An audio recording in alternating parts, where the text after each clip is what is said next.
Dando prosseguimento no nosso curso Eletrônica Prática, aula 22, módulo 2.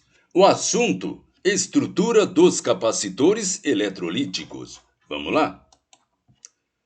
Quando definimos a construção física dos capacitores, mostramos que o componente ele é formado por duas placas condutoras, estremeada por uma barreira de material isolante, conhecido como dielétrico.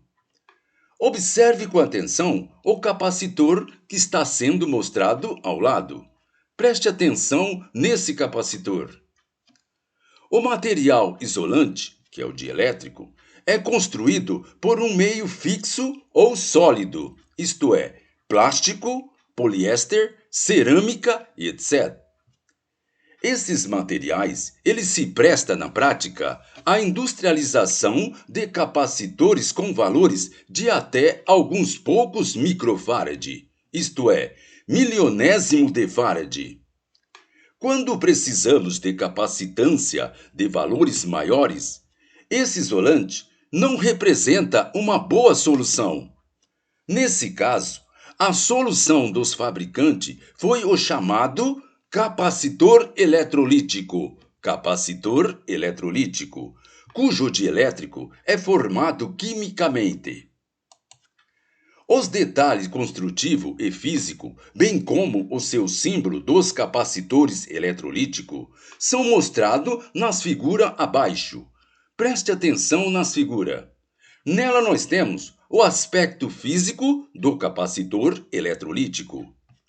Temos também a sua estrutura e temos também o seu símbolo.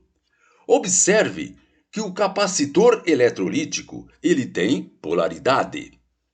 O terminal negativo do capacitor eletrolítico é ligado eletricamente a uma espécie de placa de metal, geralmente de alumínio, que funciona tanto como uma das placas do capacitor, quanto como o próprio corpo do próprio componente.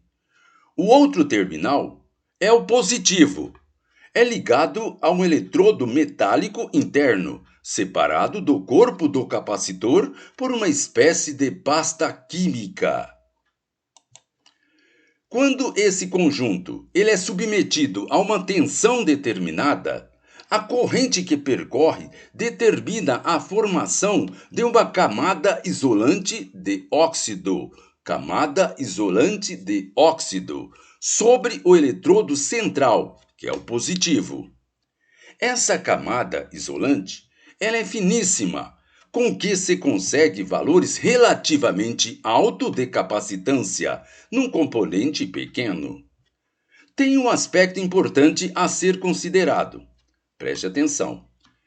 Pelas suas características eletroquímicas, os capacitores eletrolíticos, eles são polarizados, capacitor eletrolítico. Observe que os seus terminais têm sinal positivo e negativo, sendo que estes terminais não podem ter a tensão ligada inversamente, sob pena de inutilizar o próprio componente. Preste atenção, aluno.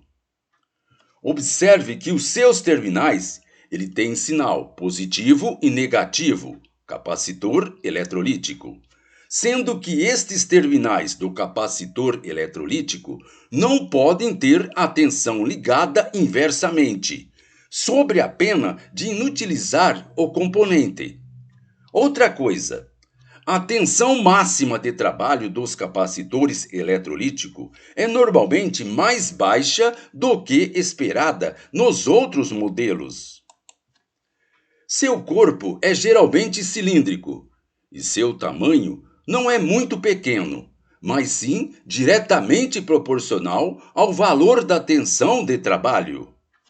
Quanto à disposição dos terminais, o eletrolítico são normalmente divididos em dois tipos básicos, com terminais axiais. É aqueles terminais que saem das duas extremidades. E o terminal radial. Radial é quando os dois terminais saem da mesma extremidade. Observe a figura ao lado. Nós temos dois exemplos. o axial e o radial. No primeiro tipo do capacitor eletrolítico é o axial. Observe que o terminal positivo é aquele que sai da peça a partir da extremidade marcada com uma espécie de reentrância, como se fosse uma saliência, tá? Já no segundo modelo do capacitor eletrolítico é o radial. Observe que dois terminais saem do mesmo lado, sendo que o negativo é marcado num dos lados do corpo do capacitor. Observe a figura ao lado. Preste atenção que eu vou repetir. Quanto à disposição dos terminais, os eletrolíticos são normalmente divididos em dois tipos básicos. Terminais axiais. Observe que esses dois terminais, um sai de uma extremidade, o outro sai da outra extremidade. Um do lado direito, outra do lado esquerdo. O axiais. O radiais. Terminais radiais. Observe que os dois terminais, eles saem de uma só extremidade. No primeiro tipo do capacitor eletrolítico é o axiais. Observe que o terminal positivo é aquele que sai da peça a partir da extremidade marcada com uma espécie de reentrância, que é uma saliência. Já no segundo modelo do capacitor eletrolítico é o radial. Observe que os dois terminais, eles saem do mesmo lado da peça, sendo que o negativo é marcado num dos lados do corpo do próprio capacitor. A maioria dos capacitores eletrolíticos de uso de corrente apresenta tensão de trabalho de até 100 volts. Porém, existe também componente deste mesmo tipo que trabalha com tensões muito mais elevadas, isto é, altas. Observe com atenção estas outras figuras. Preste atenção. Nela mostramos vários tipos de capacitor eletrolítico para alta tensão. Tendo estes corpos grande, observe que a estrutura destes capacitor eletrolítico que trabalha com alta tensão, a estrutura deles são grande. E terminais curto e sólido. Muito bem, pessoal. Com isso terminamos esta nossa aula. Então, até a próxima.